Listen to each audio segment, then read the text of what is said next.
ಎಲ್ಲರಿಗೂ ನಮಸ್ತೆ, welcome back to ಸ್ವರ ವ್ಲಾಗ್ಸ್ ಯೂಟ್ಯೂಬ್ ಚಾನಲ್. ಆ್ಯಕ್ಚುಲಿ ನನ್ನ ಯೂಟ್ಯೂಬ್ ಚಾನಲಲ್ಲಿ ವೀಡಿಯೋಸ್ ತುಂಬಾ ಡಿಲೇ ಆಗ್ತಾ ಇದೆ. ತುಂಬ ಜನ ಕೇಳ್ತಾನೆ ಇದ್ದೀರಾ, ಶಾಪ್ ಓಪನಿಂಗ್ ವೀಡಿಯೋನ ಯೂಟ್ಯೂಬಲ್ಲಿ ಹಾಕಿಲ್ಲ, ಜಸ್ಟ್ ಇನ್ಸ್ಟಾಗ್ರಾಮಲ್ಲಿ ರೀಲ್ಸ್ ಥರ ಪೋಸ್ಟ್ ಮಾಡಿದ್ದೀರಾ. ಶಾಪ್ ಬಗ್ಗೆ ಡೀಟೇಲ್ಸ್ ಕೊಡಿ, ನಾವು ಶಾಪ್ ಓಪನ್ ಮಾಡಬೇಕು, ನಾವು ಸ್ಯಾರೀಸ್ ಬಿಸ್ನೆಸ್ನ ಸ್ಟಾರ್ಟ್ ಮಾಡಬೇಕು. ಎಷ್ಟೊಂದು ಥರ ಕ್ವಶನ್ ಕೇಳಿದ್ದೀರಾ, ಎಷ್ಟೊಂದು ಥರ ಎಂಕ್ವೈರಿ ಮಾಡಿದ್ದೀರಾ. ಬಟ್ ಸ್ಟಿಲ್ ತುಂಬ ದಿವಸ ಟೈಮ್ ತೊಗೊಬಿಟ್ಟೆ. So sorry for that. ಈ ಒಂದು ವಿಡಿಯೋನ ಲಾಸ್ಟ್ವರೆಗೂ ಎಂಡಿಂಗ್ವರೆಗೂ ನೋಡಿ. ನಮ್ಮದು ಶಾಪ್ ಓಪನಿಂಗಿಗೆ ಎಷ್ಟೆಲ್ಲ ಕಾಸ್ಟ್ ಆಯಿತು, ಸ್ಯಾರೀಸ್ ನಾವು ಎಲ್ಲಿಂದ ಹಾಕ್ಸೋದು, ಕಂಪ್ಲೀಟ್ ಡೀಟೇಲ್ಸ್ ಜೊತೆಗೆ ಕೆಲವೊಂದಿಷ್ಟು ಜನ ಬೇಕಾಬಿಟ್ಟು ಮಾತಾಡ್ತಾರಲ್ಲ, ಅವ್ರಿಗೆ ಏನು ಉತ್ತರ ಕೊಡಬೇಕು ಆ ಉತ್ತರನ ಈ ವಿಡಿಯೋದಲ್ಲೇ ಕೊಡ್ತೀನಿ. ಇವತ್ತಿನ ವಿಡಿಯೋ ಸ್ಟಾರ್ಟ್ ಆಗ್ತಾ ಇರೋದು ನಮ್ಮ ಊರಿಂದನೇ ವಿಡಿಯೋ ಸ್ಟಾರ್ಟ್ ಮಾಡ್ತಾ ಇರೋ ರೀಸನ್ ಏನಪ್ಪ ಅಂತಂದರೆ, ಈ ವಿಡಿಯೋ ಬಂದುಬಿಟ್ಟು ನಾವು ಡೈರೆಕ್ಟ್ ಟ್ರಿಪ್ಪಿಂದ ಬ್ಯಾಂಗ್ಳೂರಿಗೆ ಬರಲಿಲ್ಲ, ನಮ್ಮ ಊರಿಗೆ ಹೋದ್ವಿ. ಅಲ್ಲಿಂದ ವಿಡಿಯೋನ ಕಂಟಿನ್ಯೂ ಮಾಡ್ತಾ ಇದ್ದೀನಿ. ಆಯಿತಾ, ನನ್ನ ಲಾಸ್ಟ್ ವ್ಲಾಗ್ ನೋಡಿದವ್ರಿಗೆ ಗೊತ್ತಿರುತ್ತೆ. ನಾವು ನಮ್ಮ ಊರಿಗೆ ಹೋಗ್ಬಿಟ್ಟು ನಮ್ಮ ಮನೆ ದೇವ್ರ ದೇವಸ್ಥಾನಕ್ಕೆ ಹೋಗಿದ್ವಿ ಅಂತ. ಅದ್ರ ಮಾರನೇ ಬೆಳಕಿನ ವಿಡಿಯೋ ಇದು. ಸೊ ಬೆಳಗ್ಗೆನೇ ಎದ್ದು ಎಲ್ಲರೂ ಅವ್ರವ್ರ ಕೆಲಸದಲ್ಲಿ ಬ್ಯುಸಿಯಾಗಿದ್ದಾರೆ. ನಮ್ಮ ಅತ್ತೆ ಮನೇನ ಇವಾಗ ಹೊರಡಬೇಕಲ್ಲ ನಾವು ಬೆಂಗಳೂರಿಗೆ ಸಾಯಂಕಾಲ ಅಷ್ಟರಲ್ಲಿ. ಸೊ ಹಂಗಾಗಿ ಮನೆ ಕೆಲಸ ಏನಿದೆ ಕಂಪ್ಲೀಟಾಗಿ ಮಾವನ ಬಟ್ಟೆ ವಾಶ್ ಮಾಡೋದಾಗಿರ್ಬೋದು, ಮನೆ ಕ್ಲೀನ್ ಮಾಡೋದು, ಪಾತ್ರೆ ಎಲ್ಲ ವಾಶ್ ಮಾಡಿ ಎತ್ತಿಟ್ಬಿಡೋದು, ಎಲ್ಲ ಕೆಲಸ ಮಾಡ್ತಾ ಇದ್ದಾರೆ. ಆ್ಯಸ್ ಯೂಶುವಲ್ ನಮ್ಮ ಮಾವ ಡೈಲಿ ಥರನೇ ಹಸುಗಳಿಗೆಲ್ಲ ಮೇವು ಹಾಕೋದು, ಕೊಟ್ಟಿಗೆಲ್ಲ ಕ್ಲೀನ್ ಮಾಡ್ಕೊಳ್ಳೋದು, ಈ ಥರ ಕೆಲಸ ಮಾಡ್ತಾ ಇದೆ. ಇನ್ನು ಮಕ್ಳುಗಳೆಲ್ಲ ಎದ್ದಿದ್ದಾರೆ. ನಮ್ಮ ಪಾಪನೂ ಇನ್ನು ಮಲ್ಕೊಂಡಿದ್ದ, ಅವ್ನು ಮಾತ್ರ ಎದ್ದಿರಲಿಲ್ಲ. ಆ್ಯಕ್ಚುಲಿ ಇನ್ನೆಲ್ಲ ಎದ್ದು ಹೊರಗಡೆ ಓಡಾಡ್ತಾ ಇದ್ದಾರೆ. ನಾನು ಬಿಸಿ ಕಾಫಿ ಮಾಡ್ಕೊಂಬಂದೆ. ಆ್ಯಕ್ಚುಲಿ ಮನೇಲಿ ಸ್ವಲ್ಪ ಜನ ಜಾಸ್ತಿ ಆದಾಗ ಸ್ಟೀಲ್ ಲೋಟದಿಂದ ಜಾಸ್ತಿ ನಾವು ಯೂಸ್ ಆ್ಯಂಡ್ ಥ್ರೋ ಗ್ಲಾಸ್ ಬರುತ್ತಲ್ಲ, ಟೀ ಗ್ಲಾಸಸ್ಸು, ಅದನ್ನೇ ಯೂಸ್ ಮಾಡೋದು. ಬಿಕಾಸ್ ಎಲ್ಲ ಹೊರಟಕ್ಕೆ ರೆಡಿ ಆಗಬೇಕು ಇನ್ನೇನು. ಸೊ ಮತ್ತೆ ಪಾತ್ರೆ ಎಲ್ಲ ವಾಶ್ ಮಾಡಿ ಜೋಡಿಸಿಟ್ಟಿರುತ್ತೆ, ಮತ್ತೆ ತಿರ್ಗ ತೆಗೆದು ಅದೆಲ್ಲ ಮತ್ತೆ ಎಲ್ಲ ಯೂಸ್ ಮಾಡಿ, ಮತ್ತೆ ವಾಶ್ ಮಾಡಿ, ಮತ್ತೆ ದವಾಕು, ಇದೆಲ್ಲ ಟೈಮ್ ಆಗುತ್ತೆ. ಸೊ ಹಂಗಾಗಿ ನಾರ್ಮಲ್ನಲ್ಲಿ ನಮ್ಮ ಕಡೆ ಎಲ್ಲ ಹಬ್ಬದಲ್ಲಿ ತಂದಿರೋ ಯೂಸ್ ಆ್ಯಂಡ್ ಥ್ರೋ ಗ್ಲಾಸಸ್ ಇರುತ್ತೆ. ಸೊ ಅದನ್ನೇ ಯೂಸ್ ಮಾಡ್ಕೋತಾ ಇದ್ದೀವಿ. ಅಷ್ಟರಲ್ಲಿ ನಮ್ಮ ಕ್ರಿಶ್ ಬೇಬಿನೂ ಎದ್ಬಿಟ್ಟು ಸ್ವಲ್ಪ ಬೆಳೆ ಬಿಸಿಲು ಬಂದಿತ್ತು. ಸೊ ಹಂಗಾಗಿ ಈಚೆ ಕರ್ಕೊಂಬಂದು ಕೂರಿಸ್ಕೊಂಡಿದ್ದೀನಿ. ಏನಪ್ಪ ಅಂತಂದರೆ ಸಖತ್ ಗಾಳಿ. ಊರ ಕಡೆ ಎಲ್ಲ ತುಂಬ ಹೆವಿ ವಾತಾವರಣ, ತುಂಬ ಚೇಂಜ್ ಆಗಿಬಿಟ್ಟಿದೆ. ಸೊ ಸಖತ್ ಗಾಳಿ. ನಾವು ಊರ ಕಡೆಗೆ ಹೋದಾಗ ಆಲ್ಮೋಸ್ಟ್ ನನ್ನ ಹಸ್ಬೆಂಡ್ ಅವ್ರ ಅಕ್ಕನ ಮಕ್ಕಳು ಎಲ್ಲ ಬರ್ತಾರೆ. ಸೊ ಅವ್ರಿಗೆ ಕರಿತೀವಲ್ವ, ಬನ್ನಿ ಊರಿಗೆ ಬರೋದೇ ನಾವು ಅಪರೂಪ ಬನ್ನಿ ಅಂತ. ಸೊ ಅವರು ಬಂದಿರ್ತಾರೆ, ಅವ್ರ ಮಕ್ಕಳು ನಮ್ಮ ಮಕ್ಕಳು ಆಟ ಆಡಿಕೊಂಡು ಲೈಕ್ ಮನೆ ತುಂಬ ಜನ ಆಗಿರ್ತಾರೆ. ತುಂಬ ಖುಷಿ, ಒಂಥರ ನೋಡೋದಕ್ಕೆ ತುಂಬ ಚೆನ್ನಾಗಿರುತ್ತೆ. ಆವಾಗ ಊರ ಕಡೆ ಹೋದಾಗ ನಾವೇ ಹೋಗ್ಬಿಟ್ಟು ಬರ್ತೀವಿ ಅಂತಂದರೆ ನನಗೆ ಏನೋ ಒಂಥರ ಬಿಕ್ಕೋ ಅನ್ನಿಸ್ತಾ ಇರುತ್ತೆ. ಹಂಗೆ ಹೋಗು, ಹಿಂಗೆ ಕೆಲಸ ಮುಗಿಸ್ಕೊಬಾ, ಓಡಿ ಬೆಂಗಳೂರಿಗೆ ಬಂದ್ಬಿಡು ಅಂತ. ಬಟ್ ಸ್ಟಿಲ್ ಅವರೆಲ್ಲ ಬಂದಾಗ ಏನೋ ಒಂಥರ ಜೋಶಲ್ಲಿ ಇರ್ತೀವಿ, ಖುಷಿ ಆಗ್ತಾ ಇರುತ್ತೆ. ಅದರಲ್ಲೂ ನಮ್ಮ ಪೆಕ್ಕಮ್ಮ ಬೆಂಗಳೂರಲ್ಲಿ ಒಂದೇ ಇದ್ದು ಅಭ್ಯಾಸ ಆಗಿರುತ್ತೆ. ಅಲ್ಲಿಗೆ ಹೋದಾಗ ಮಕ್ಕಳು ಸಿಕ್ಕಿದಾಗ ಅವಳಿಗೇನೋ ಒಂಥರ ಖುಷಿ ಆಟಾಡೋಕ್ಕೆ. ಸೊ ಅಲ್ಲೆಲ್ಲ ಕೆಲಸ ಮುಗಿಸ್ಕೊಂಡು ಕಾಫಿ ಎಲ್ಲ ಕುಡ್ಕೊಂಬಿಟ್ಟು ನಾವು ನಮ್ಮ ಜಮೀನ್ ಹತ್ರ ಹೋಗೋಣ ಅಂತ ಹೊರಟ್ವಿ. ನಾನು ಆ್ಯಕ್ಚುಲಿ ಈ ಊರಿನ ವೀಡಿಯೋ ಹಾಕೋದು ಬೇಡ, ನಾನು ಬ್ಯಾಂಗ್ಳೂರಿಂದ ಅಂಗಡಿ ಓಪನಿಂಗ್ ವೀಡಿಯೋ ಇರುತ್ತಲ್ಲ ಅದರಿಂದ ಕಂಟಿನ್ಯೂ ಮಾಡ್ಕೊಳ್ಳೋಣ, ಈ ವಿಡಿಯೋಸ್ ಕ್ಲಿಪ್ಪಿಂಗ್ ಎಲ್ಲ ಡಿಲೀಟ್ ಮಾಡೋಣ, ನೆಸೆಸಿಟಿ ಇಲ್ಲ, ಬೇಡ ತುಂಬ ಡಿಲೇ ಆಗೋಯ್ತಲ್ಲ ಆ ಥರ ಯೋಚನೆ ಮಾಡಿದೆ. ಬಟ್ ಸ್ಟಿಲ್ ಕೆಲವೊಬ್ಬರಿಗೆ ನಾನು ಈ ವಿಡಿಯೋದಲ್ಲಿ ಆನ್ಸರ್ ಮಾಡಬೇಕು ಅಂತಲೇ ಈ ವಿಡಿಯೋನ ಶೇರ್ ಮಾಡ್ತಾ ಇರೋದು ವ್ಲಾಗ್ ಆಗಿ. ಹೌದು, ನಾನು ತಮ್ಲೈನಲ್ಲಿ ಒಂದು ಲೈನ್ನ ಆ್ಯಡ್ ಮಾಡಿದ್ದೀನಿ, ನಾವು ನಮ್ಮ ಊರಿನ ಜಮೀನ ಮಾರಿಬಿಟ್ಟು ಅಂಗಡಿ ಓಪನ್ ಮಾಡಿದ್ವಿ ಅಂತ. ಇದು ಒಂದು ರೂಮರ್ ಥರ ಕ್ರಿಯೇಟ್ ಆಗಿಬಿಟ್ಟಿದೆ. ಯಪ್ಪ, ನನಗೆ ಆ್ಯಕ್ಚುಲಿ ನಾನು ಏನೇನು ಹೇಳಿದ್ರು ನಮ್ಮ ಲೈಫಲ್ಲಿ ಇಂತಿಷ್ಟು ಅಷ್ಟನ್ನೇ ಹೈಡ್ ಮಾಡಿಕೊಂಡು ಆಲ್ಮೋಸ್ಟ್ ಎಲ್ಲ ನಾನು ಸೋಷಿಯಲ್ ಮೀಡಿಯಾದಲ್ಲಿ ನಾನು ಶೇರ್ ಮಾಡ್ಕೊಬಿಡ್ತೀನಿ. ಬಿಕಾಸ್ ನನ್ನ ಸಬ್ಸ್ಕ್ರೈಬರ್ಸ್ಗೆ ನಮ್ಮ ಜೀವನದಲ್ಲಿ ಏನಾಗ್ತಾ ಇದೆ ಅನ್ನೋದು ಕೆಲವೊಂದಿಷ್ಟು ಆಲ್ಮೋಸ್ಟ್ ಗೊತ್ತಿರುತ್ತೆ. ಸೊ ಹಂಗಾಗಿ ಎಲ್ಲನೂ ಶೇರ್ ಮಾಡ್ಕೊಬಿಟ್ಟಿರ್ತೀನಿ. ಬಟ್ ಏನು ಗೊತ್ತಾ, ಈ ನಮಗೆ ರೆಗ್ಯುಲರಾಗಿ ವಾಚ್ ಮಾಡ್ತಾರಲ್ಲ, ಲೈಕ್ ನಮಗೆ ಅವ್ರಿಗೆ ಪರಿಚಯನೇ ಇರಲ್ಲ, ಜಸ್ಟ್ ಮೊಬೈಲ್ ಕಾಂಟ್ಯಾಕ್ಟ್. ಅವ್ರು ಯೂಟ್ಯೂಬಲ್ಲಿ ನಮ್ಮ ವೀಡಿಯೋಸ್ ಹೋಗುತ್ತೆ, ನೋಡ್ತಾರೆ, ನಮಗೆ ತುಂಬ ಹಾರ್ಟ್ಫುಲ್ಲಾಗಿ ವಿಶ್ ಮಾಡ್ತಾರೆ. ಎಲ್ಲೋ ಕೂತ್ಕೊಂಡು ಯಾವುದ್ಯಾವುದೋ ಊರು, ಯಾವುದ್ಯಾವುದೋ ರಾಜ್ಯಗಳಿಂದ ನೋಡ್ತಾ ಇರ್ತಾರೆ ನಮ್ಮ ವೀಡಿಯೋಸು. ಸೊ ಚೆನ್ನಾಗಿ ವಿಶ್ ಮಾಡ್ತಾರೆ, ಒಳ್ಳೇದಾಗಲಿ ನಿಮಗೆ, ಚೆನ್ನಾಗಿರಿ, ಹಾಗೆ ಹೀಗೆ, ಮಕ್ಕಳನ್ನ ಚೆನ್ನಾಗಿ ನೋಡ್ಕೊಳ್ಳಿ, ತುಂಬ ಹಾರ್ಟ್ಫುಲ್ಲಾಗಿ ವಿಶ್ ಮಾಡ್ತಾರೆ. ಬಟ್ ಅವ್ರ ಹತ್ರ ನನಗೆ ಏನೂ ಪ್ರಾಬ್ಲಮ್ ಇಲ್ಲ. ಬಿಕಾಸ್ ಚೆನ್ನಾಗಿ ನಮ್ದೇನೇ ತಪ್ಪಿದ್ರು ಕೂಡ ಕಮೆಂಟ್ಸಲ್ಲೇ ಹೇಳ್ಬಿಡ್ತಾರೆ, ಮೇಡಮ್ ಇದನ್ನೊಂದು ತಿದ್ಕೊಳ್ಳಿ ಅಂತ. ಏನೇ ಕರೆಕ್ಟ್ ಇದ್ರೂ ಕೂಡ ನಿಮ್ಮಿಂದ ನಮಗೆ ಉಪಯೋಗ ಆಗುತ್ತೆ ಅಂತಲೂ ಹೇಳ್ತಾರೆ. ಈ ಥರ ಎಲ್ಲ ಸಜೆಷನ್ಗಳ ಜೊತೆ ಕೊಡ್ತಾರೆ. ಬಟ್ ನಮ್ಮವ್ರು ಇರ್ತಾರೆ ಗೊತ್ತಾ, ಅವ್ರಗಳ ಬಾಯಿಗಂತೂ ಕಂಟ್ರೋಲೇ ಇರೋದಿಲ್ಲ. ಆ್ಯಕ್ಚುಲಿ ಏನಂದರೆ ನಮ್ಮವರು ಅಂತಂದರೆ ನನ್ನ ಹಸ್ಬೆಂಡ್ ಮನೆ ಕಡೆಯವ್ರು ಇರ್ತಾರಲ್ಲ, ಅವ್ರಿಗೆ ಗೊತ್ತು ನಾವು ಆ ಮಕ್ಳುಗಳನ್ನ ಇಟ್ಕೊಂಡು ಬ್ಯಾಂಗ್ಳೂರಲ್ಲಿ ಜೀವನ ಮಾಡಿಕೊಂಡು ಎಲ್ಲರಿಗೂ ಕಷ್ಟ ಇದ್ದಿದ್ದೇನೆ. ಬ್ಯಾಂಗ್ಳೂರು ಅಂತ ಅಂದಮೇಲೆ ಯಾವುದೋ ಸುಮ್ಮನೆ ಬರಲ್ಲ, ಬ್ಯಾಂಗ್ಳೂರಲ್ಲಿ ಇರೋರಿಗೆ ಗೊತ್ತು. ಮಕ್ಕಳನ್ನ ಓದಿಸ್ಕೊಂಡು ನಾವು ಮನೆ ಬಾಡಿಗೆಗಳನ್ನ ಕಟ್ಕೊಂಡು ಜೀವನ ಮಾಡ್ತಿದ್ದೀವಿ. ಅದರಲ್ಲೂ ಅಲ್ಪ ಸ್ವಲ್ಪ ಈಗ ಇದನ್ನ ಡೆಲಿವರಿ ಆಗಿ ಇಷ್ಟೆಲ್ಲ ಮಾಡ್ಕೋತಾ ಇದ್ದಾರೆ ಅಂತ ಅಂದರೆ ಎಷ್ಟು ಕಷ್ಟ ಇರುತ್ತೆ, ಎಷ್ಟು ಕಷ್ಟದಲ್ಲಿ ಮಾಡಿರ್ತಾರೆ. ಅದಕ್ಕೋಸ್ಕರ ನಾವು ಎಲ್ಲಿ ಸಾಲ ಮಾಡಿರ್ತೀವೋ ಅಂಗಡಿ ಓಪನ್ ಮಾಡಬೇಕು ಅಂತ ಯಾರ ಹತ್ರ ಕೇಳಿರ್ತೀವೋ ಈಸ್ಕೊಂಡಿರ್ತೀವೋ, ಇಲ್ಲ ನಮ್ಮದೇ ಯಾವುದಾದ್ರೂ ಇನ್ವೆಸ್ಟ್ಮೆಂಟ್ ಇದ್ದರೆ ತೆಗೆದು ಅದಕ್ಕೆ ಹಾಕಿರ್ತೀವೋ ಅದು ನಮಗಷ್ಟೇ ಗೊತ್ತಿರುತ್ತೆ. ಬಟ್ ನಮ್ಮ ಕಡೆಯವ್ರು ಹೆಂಗೆ ಮಾತಾಡಿದ್ದಾರೆ ಅಂತಂದರೆ, ಊರಲ್ಲಿರೋ ಪೂರ್ತಿ ಜಮೀನನ್ನ ಮಾರಿಬಿಟ್ಟು ಬೆಂಗಳೂರಲ್ಲಿ ಅಂಗಡಿ ಮಾಡಿದ್ದಾರೆ. ಅಷ್ಟು ದೊಡ್ಡ ಅಂಗಡಿ ಅವಶ್ಯಕತೆ ಇತ್ತಾ? ಡಬಲ್ ಡೋರ್ ಅಂಗಡಿ ಮಾಡಿದ್ದಾರೆ. ಜಮೀನೆಲ್ಲ ಮಾರಿಬಿಟ್ಟು ಅಂಗಡಿ ಮಾಡಿ ನಮ್ಮ ಅತ್ತೆನ ಊರಲ್ಲಿ ಕೆಲಸ ಇಲ್ಲ ಅವ್ರಿಗೆ, ಜಮೀನೆಲ್ಲ ಫುಲ್ಲು ಕೆಲಸ ಇಲ್ವಲ್ಲ, ಜಮೀನು ಮಾರಿದ್ರೆ ಇನ್ನೇನು ಕೆಲಸ ಇರುತ್ತೆ. ಹಂಗಾಗಿ ಬೆಂಗಳೂರಿಗೆ ಕರ್ಕೊಂಡೋಗಿ ಮನೆ ಕೆಲಸಕ್ಕೆ ಹಾಕ್ಕೊಂಡಿದ್ದಾರೆ ಅಮ್ಮನ್ನ. ಈ ಥರದ್ದೆಲ್ಲ ಏನಕ್ಕೆ ಬೇಕಾಗಿತ್ತು? ಶೋಕಿ ಅಂತ. ನಮ್ಮನೆ ಕಡೆಯವರು ಅಂತ ಹೇಳೋದಕ್ಕೂ ನನಗೆ ಇಷ್ಟ ಆಗಲ್ಲ. ತುಂಬ ಈ ಥರ ಚೀಪಾಗಿ ಮಾತಾಡಿದಾಗ ಏನು ಜನ ಇವರೆಲ್ಲ ಏನು ಜೀವನ ಇವ್ರದ್ದು ಅನಿಸುತ್ತೆ. ಅವ್ರ ತಟ್ಟೆಲೇ ಹೆಗ್ಗಣ ಬಿದ್ದು ಒದ್ದಾಡ್ತಾ ಇರುತ್ತೆ. ಬಟ್ ಅವ್ರಿಗೆ ಅದನ್ನು ತಕ್ಕೊಳ್ಳೋ ಯೋಗ್ಯತೆ ಇರಲ್ಲ. ತಿರ್ಗಾ ನಮ್ಮ ತಟ್ಟೆಲಿ ಬಂದು ನೊಣ ಹುಡುಕ್ತಾ ಇರ್ತಾರೆ. ನಾವು ನಮ್ಮ ಲೈಫಲ್ಲಿ ಚಿಕ್ಕದೋ ಪುಟ್ಟದೋ ನಾವು ಸಾಲ ಮಾಡಿರ್ತೀವೋ, ಬಟ್ ಏನಾದರೂ ಮಾಡಿರ್ತೀವಿ. ಬಟ್ ನಾವು ಒಂದು ಲೆವೆಲ್ಲಿಗೆ ನಮ್ಮ ಮಕ್ಕಳನ್ನ ಚೆನ್ನಾಗಿ ನೋಡ್ಕೋಬೇಕು ಅಂತ ಏನೇನೋ ಶ್ರಮ ಪಡ್ತಾ ಇರ್ತೀವಿ. ಬಟ್ ಸ್ಟಿಲ್ ಅದು ಕಾಣಲ್ಲ ಅವ್ರ ಕಣ್ಣಿಗೆ.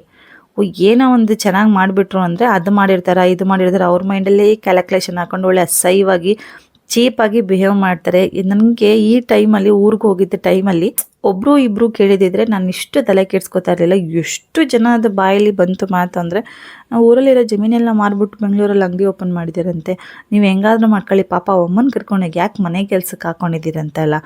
ನನಗೆ ಹೆಂಗೆ ಅನ್ನಿಸ್ತು ಅಂದರೆ, ನಮ್ಮ ಅತ್ತೆ ನಮ್ಮ ಮನೇಲಿ ಹೆಂಗಿದ್ದಾರೆ, ನಾನು ವೀಡಿಯೋಸಲ್ಲೆಲ್ಲ ಶೇರ್ ಮಾಡ್ತಾ ಇದ್ದೀನಿ. ನಮ್ಮ ಪಾಪು ನೋಡ್ಕೊಳ್ಳೋದಕ್ಕೆ ಬಂದಿರೋದವರು ಇವಾಗ ಎಷ್ಟೊಂದು ಜನದ ಮನೆಗಳಲ್ಲಿ ಅತ್ತೆಯಂದ್ರಿಗೆ ಮಗನ ಮಕ್ಕಳ ಮೇಲೆ ಕೇರೇ ಇರಲ್ಲ. ಅವ್ರಿಗೆ ಜಸ್ಟ್ ಹೆಣ್ಮಕ್ಳು ಅಷ್ಟೇ ಒಂಥರ 100% ಅವ್ರ ಮೇಲೇ ಪ್ರೀತಿ ಕಾಳಜಿ ಎಲ್ಲ ಇರುತ್ತೆ. ಅದು ಸಾಮಾನ್ಯ. ನಮ್ಮ ಇಂಡಿಯನ್ ಕಲ್ಚರಲ್ಲಿ ಎಷ್ಟೊಂದು ಜನ ಅಮ್ಮಂದ್ರಿಗೆ ಮಕ್ಕಳ ಮೇಲೆ ಸ್ವಲ್ಪ ಸೆಳೆತ ಜಾಸ್ತಿ ಇರುತ್ತೆ.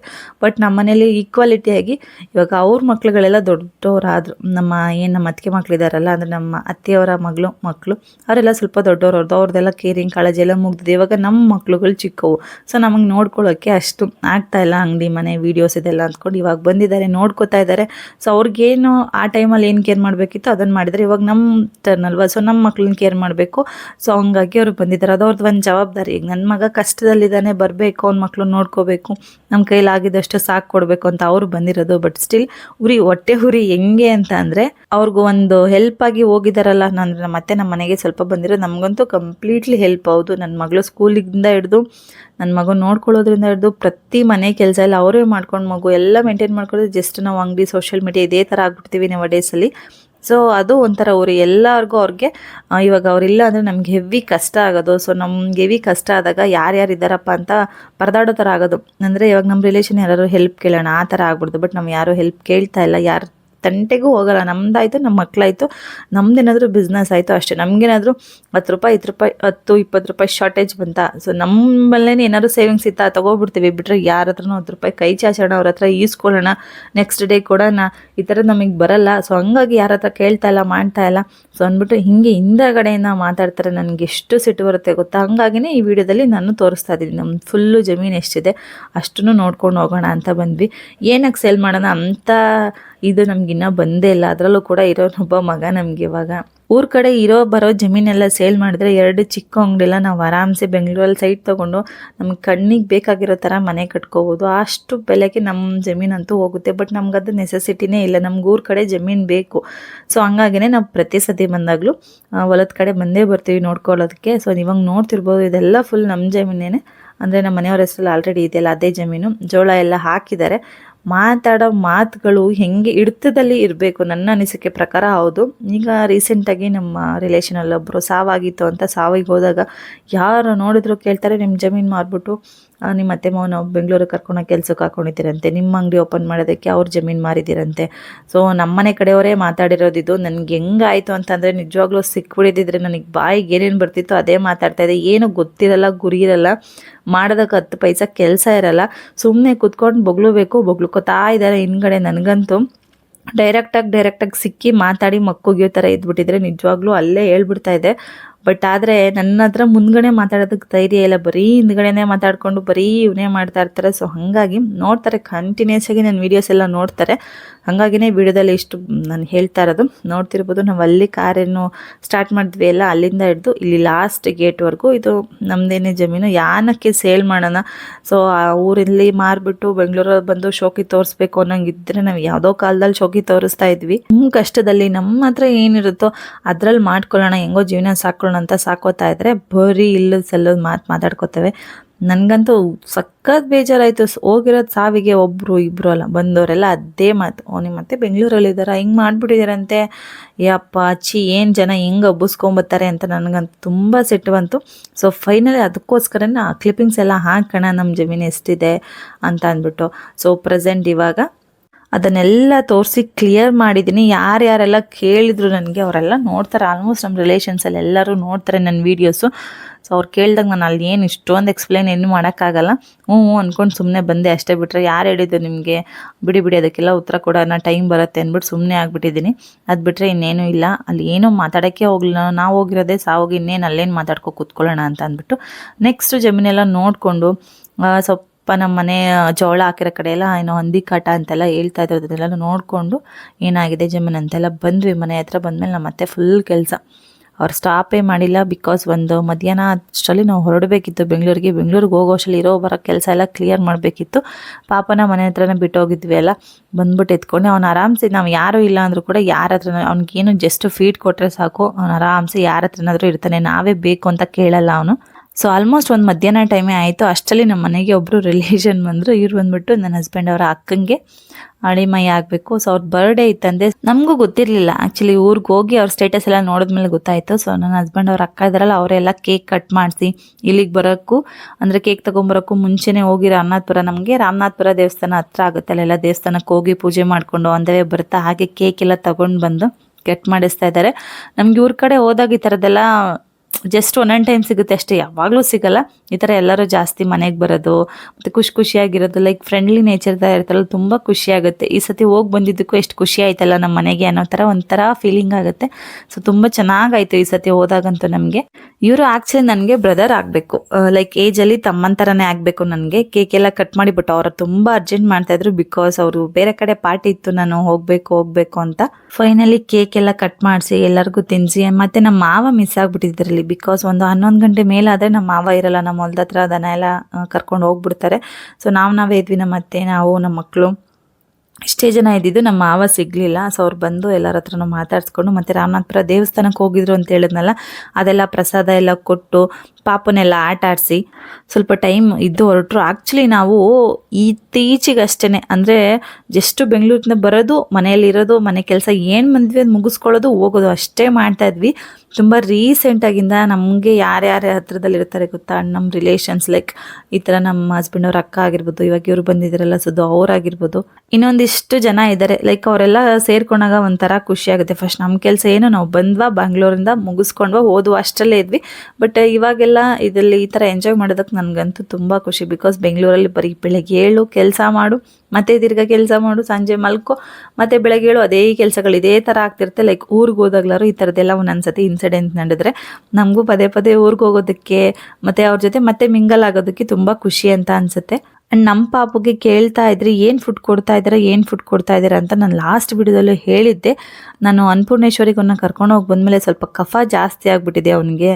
ಸೊ 6 ಮಂತ್ಸ್ ಕಂಪ್ಲೀಟ್ ಆಗಲಿ, ಈಗಲೇ ಏನು ಫುಡ್ ಕೊಡಬೇಡಿ. ಇನ್ ಕೇಸ್ ಕಫ ಬೇಗ ನಿಲ್ತು ಅಂದರೆ ಫುಡ್ನ ಸ್ಟಾರ್ಟ್ ಮಾಡ್ಬೋದು ನೀವು, ಲೈಕ್ ಸಾಲಿಡ್ನ ಸ್ಟಾರ್ಟ್ ಮಾಡ್ಬೋದು, ಇಲ್ಲಾಂದರೆ ಕಫ ಲಂಗ್ಸ್ಗೆ ಇಳ್ಕೊಳ್ಳುತ್ತೆ ಅಂತ ಹೇಳಿದರು. ಆಮೇಲೆ ವಿಡಿಯೋ ನೋಡಿ ಕೇಕ್ ತಿನ್ನಿಸ್ತಿದ್ದೀರಾ ಅಂತ ಅನ್ಕೋಬಿಡಿ, ಅವ್ನು ಫುಲ್ ಏನಾದ್ರು ತಿನ್ನೋದು ನೋಡಿಬಿಟ್ರೆ ಅಂತ ಬಂದುಬಿಡ್ತಾನೆ. ಅದು 6 ತಿಂಗಳಿಗೆ ಅನ್ನೋದು ಇಚ್ಛೆ ಅಂತಾರಲ್ಲ ಹಂಗೆ. ಬಟ್ ಅವ್ನಿಗೆ ಕೊಟ್ಟಿಲ್ಲ, ಈಚೆ ತೆಗೆದ್ವಿ. ಅವ್ರಿಗೆ ನಾವೇ ಅಷ್ಟು ಬೈತಾ ಇರ್ತೀವಿ, ಏನಾದ್ರು ತಿನ್ಸಕ್ಕೆ ಹೋದರೆ ನನ್ನ ಹಸ್ಬೆಂಡ್ ಅವ್ರ ಅಕ್ಕ ಥರದ್ದೆಲ್ಲ ತಿನ್ಸಲ್ಲ, ಜಸ್ಟ್ ಹಂಗೆ ಕೊಟ್ಬಿಟ್ಟು ತೊಟ್ಟಿ ಮೇಲೆ ಇಟ್ಬಿಟ್ಟು ತೆಗ್ದುಬಿಡ್ತಾರೆ, ಎಲ್ಲ ತಿಂತಿರ್ತಾರೆ, ಮಗ ನೋಡ್ತಿರುತ್ತಲ್ಲ ಅಂದ್ಬಿಟ್ಟು. ಇನ್ನು ಅವನಿಗೆ ಸಾಲಿಡ್ ಆ ಥರದ್ದು ಏನೂ ಸ್ಟಾರ್ಟ್ ಮಾಡಿಲ್ಲ, ಲೈಕ್ ಅವ್ನಿಗೆ ಏನೂ ಕೊಟ್ಟಿಲ್ಲ. ಅನ್ನಪ್ರಾಶನ ಮುಗಿದ್ಮೇಲೆ ಏನಂದ್ರೆ ಏನೂ ಕೊಟ್ಟಿಲ್ಲ ಅವನಿಗೆ. ಒಂದು ಫ್ರೂಟ್ ಆಗಿರ್ಬೋದು, ಲೈಕ್ ಸರಿಯಾಗಿರ್ಬೋದು, ಏನೂ ಕೊಟ್ಟಿಲ್ಲ. ನೆಕ್ಸ್ಟ್ 1 or 2 ವಿಡಿಯೋ, ಇನ್ನು ಇದು ಬಿಟ್ಟು ನೆಕ್ಸ್ಟ್ ವಿಡಿಯೋ ಅದ್ರ ನೆಕ್ಸ್ಟ್ ವಿಡಿಯೋದಲ್ಲಿ ಪಾಪುಗೆ ಸರಿ ಹಿಟ್ಟನ್ನು ಹೋಮ್ ಮೇಡಾಗಿ ಮಾಡ್ಕೊಂಡಿದ್ದೀನಿ ನಾನು ಆಲ್ರೆಡಿ. ಸೊ ಅದ್ರದ್ದು ವಿಡಿಯೋನ ಅಪ್ಡೇಟ್ ಮಾಡ್ತೀನಿ, ಏನೇನೆಲ್ಲ ಯೂಸ್ ಮಾಡಿಕೊಂಡು ಹೋಮ್ ಮೇಡ್ ಸರಿನ ಆಫ್ಟರ್ 5 ಮಂತ್ಸ್ಗೆ ನಾವು ಸಾಲಿಡ್ ಆಗಿ ಸ್ಟಾರ್ಟ್ ಮಾಡ್ಕೋಬೋದು ಅಂತ. ಸೊ ತುಂಬ ಜನದ ರಿಕ್ವೆಸ್ಟ್ ಬರ್ತಿರೋದ್ರಿಂದ ಆ ವಿಡಿಯೋನ ಮಾಡಿ ಇಟ್ಕೊಂಡಿದ್ದೀನಿ ನಾನು.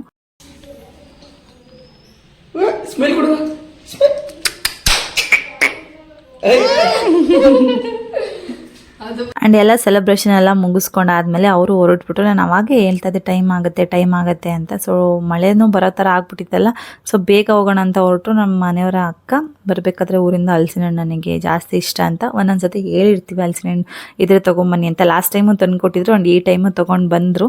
ಆ್ಯಂಡ್ ಇನ್ನೊಂದು ಏನು ಅಂತ ಅಂದರೆ, ಈ ವಿಡಿಯೋದಲ್ಲಿ ನಮ್ಮ ಊರಿಂದು 2 ಟೈಮ್ ವಿಸಿಟ್ ಮಾಡಿದ್ದು ಮಿಕ್ಸಪ್ ಆಗ್ಬಿಟ್ಟಿದೆ ಮೂರದು ವಿಡಿಯೋಗಳು. ನಾನು ಆವಾಗಲೇ ಹೇಳ್ದಂಗೆ ಜಮೀನ್ದೆಲ್ಲ ಏನು ವಿಡಿಯೋ ಮಾಡ್ಕೊಂಡಿದ್ದೀನಿ ಅದನ್ನು ಯಾವುದೋ ಅಪ್ಲೋಡ್ ಮಾಡೋದು ಬೇಡ, ಜಸ್ಟ್ ನಾವು ಹೋಗಿ ನೋಡ್ಕೊಂಡು ಬಂದಿದ್ವಲ್ಲ ಸಾಕು ಅಂತ ಸುಮ್ಮನೆ ಆಗಿಬಿಟ್ಟಿದ್ದೆ. ಈ ಟೈಮ್ ಹೋಗಿದ್ದು ನಾವು ಲೈಕ್ ನಮ್ಮ ರಿಲೇಷನ್ ಒಂದು ಡೆತ್ ಇತ್ತು ಅಂತ ಹೋಗಿದ್ವಿ. ಆ ಟೈಮಲ್ಲಿ ಇದೆಲ್ಲ ಕೇಳಿ ಬಂದಾಗ ನಾನು ಇಲ್ಲ ವಿಡಿಯೋ ಡಿಲೀಟ್ ಮಾಡ್ತಿದ್ದೆ ಒಳ್ಳೇದಾಯಿತು, ಸ್ಟೋರೇಜ್ ಪ್ರಾಬ್ಲಮಿಂದ ಡಿಲೀಟ್ ಮಾಡಿಬಿಡ್ತಿದ್ದೆ ನಾನು. ಸೊ ಇಟ್ಕೊಂಡಿರೋದಕ್ಕೆ ವಿಡಿಯೋ ಕ್ಲಿಪ್ಪಿಂಗ್ ಎಲ್ಲ ಹಾಕಿ ಕ್ಲಾರಿಟಿ ಕೊಡ್ತಾ ಇರೋದು. ಏನಂದರೆ ನಮ್ಮ ಬೆಳವಣಿಗೆನ ಹೊರ್ಗಡೆ ನಮಗೆ ಗೊತ್ತೇ ಇರೋದಿಲ್ಲ, ಅವ್ರು ಎಲ್ಲರೂ ಚೆನ್ನಾಗಿ ಅಪ್ರಿಷಿಯೇಟ್ ಮಾಡ್ತಾರೆ. ಈ ಥರ ಮಾಡ್ತಿದ್ರಲ್ಲ, ನಿಮಗೂ ಇನ್ನೂ ಏಜ್ ಚಿಕ್ಕದು, ಅದರಲ್ಲೂ ಮೇನ್ ಚಿಕ್ಕ ಮಕ್ಕಳನ್ನ ಇಟ್ಕೊಂಡು ಏನೋ ಒಂದು ಮಾಡೋಣ ಅಂತ ಮಾಡ್ತಿರಲ್ಲ ಅಂತ ತುಂಬ ಹಾರ್ಟ್ಫುಲ್ಲಿ ವಿಶಸ್ಸು ಮಾಡ್ತಾರೆ, ಅಪ್ರಿಷಿಯೇಷನು ಮಾಡ್ತಾರೆ. ಅವ್ರ ಕೈಲಾಗಿದ್ದು ಏನೇ ಹೆಲ್ಪ್ ಇದ್ರು ಕೇಳಿ ಅಂತ ಕೇಳ್ತಾರೆ. ಬಟ್ ನಮ್ಮ ರಿಲೇಷನ್, ನಮ್ಮ ಸರೌಂಡಿಂಗಲ್ಲಿ ಇರ್ತಾರೆ ಗೊತ್ತಾ, ಸಂಬಂಧಿಕರು ನಮ್ಮ ಬೆಳವಣಿಗೆ ಕಂಡು ಸಹಿಸ್ತಾ ಇರೋರು ನಂಬರ್ 1 ಬರೋದು ಸಂಬಂಧಿಕರು. ನಾವು ಏನೇ ಮಾಡಲಿ ಅದರಲ್ಲಿ ಕೊಂಕು ತೆಗಿಯೋದು, ಹುಡ್ಕೋದು, ನಾವು ಏನೇ ಮಾಡಿದ್ರು ಕೂಡ ನಿಜವಾಗ್ಲೂ ತೋರಿಸ್ಕೊಳ್ಳೋಕ್ಕೆ ಹೋಗಬಾರ್ದು. ಅದಕ್ಕೆ ನಾವು ನಿಜ ನನ್ನ ಕಸ್ಟಮರ್ಸ್ಗೆ ಬಿಟ್ಟರೆ ಮೇಡಮ್ ನಿಮ್ಮ ಮನೆ ಅಡ್ರೆಸ್ ಕೊಡಿ, ಲೊಕೇಶನ್ ಕೊಡಿ ಅಂತ ಕೇಳ್ತಿದ್ದವ್ರಿಗೆ ಶಾಪ್ ಇನ್ನೇನು ಓಪನ್ ಆಗುತ್ತೆ ಲೊಕೇಶನ್ ಶೇರ್ ಮಾಡ್ತೀನಿ ಅಲ್ಲಿಗೆ ಬನ್ನಿ ಅಂತ ಹೇಳ್ತಿದ್ಬಿಟ್ರೆ, ಈವನ್ ನನ್ನ ರಿಲೇಟಿವ್ಸ್ ಒಬ್ರಿಗೂ ನಾನು ಶಾಪ್ ಓಪನ್ ಮಾಡ್ತಾ ಇದ್ದೀವಿ, ಶಾಪಲ್ಲಿ ಕೆಲಸ ನಡೀತಾ ಇದೆ, ವುಡ್ ವರ್ಕ್ ಎಲ್ಲ, ಇದು ಯಾವುದು ನಾನು ಶೇರ್ ಮಾಡ್ಕೊಂಡಿರಲಿಲ್ಲ. ಬಿಕಾಸ್ ಅವರಷ್ಟು ಹೊಟ್ಟೆ ಉರ್ಕೊಳ್ಳೋರು. ಇನ್ನು ನಮ್ಮ ಸಂಬಂಧಿಕರುಗಳು ಬಿಟ್ಟರೆ ಯಾರೂ ಸಿಗಲ್ಲ. ಔಟ್ಸೈಡ್ ಎಲ್ಲರೂ ಕೂಡ ಲೈಕ್ ಅಪ್ರಿಷಿಯೇಷನ್ ಥರನೇ ಮಾತಾಡ್ಸಿದ್ದು. ಬಟ್ ನಾವು ಇಷ್ಟು ಬೇಗ ಮಾಡ್ಬಿಟ್ರು, ಹಂಗಾಗೋಯ್ತಾ ಹಿಂಗಾಗೋಯ್ತು ಅದು ಇದು ಎಲ್ಲ ಹೊಟ್ಟೆ ಹೊರ್ಕೊಂಡು ಆಗೋ ಕೆಲಸನ ಮಧ್ಯದಲ್ಲೇ ನಿಲ್ಸಾಕ್ಬಿಡ್ತಾರೆ.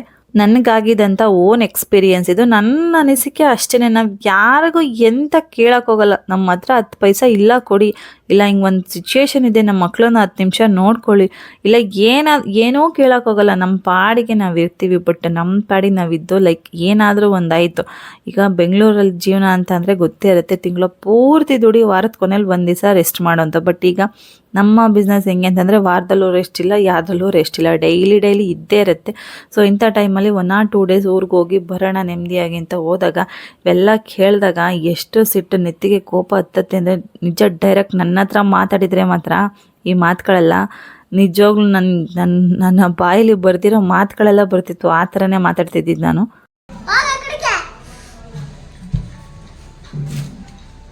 ಮನೆ ನೋಡಿ ಹೆಂಗಾಗ್ಬಿಟ್ಟಿದೆ, ಹುಳಂತ ಆಗ್ಬಿಟ್ಟಿದೆ.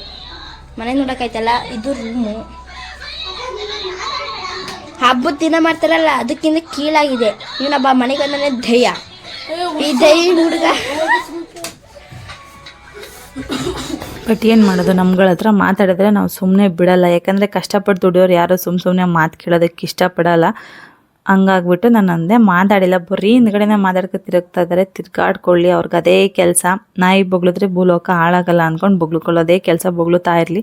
ಸುಮ್ಮನೆ ಆದ್ವಿ. ನಾವು ಫೈನಲಿ ಊಟ ಎಲ್ಲ ಮಾಡಿಕೊಂಡು ಬೆಂಗಳೂರು ಕಡೆಗೆ ಹೊರಟ್ವಿ. ಇನ್ನೇನು ಎಲ್ಲ ಹೋದರೆ ಪಾಪ ನಮ್ಮ ಮಾವ ಒಂದೇ ಆಗುತ್ತೆ ತಿರ್ಗಾ ಮನೆಯಲ್ಲಿ.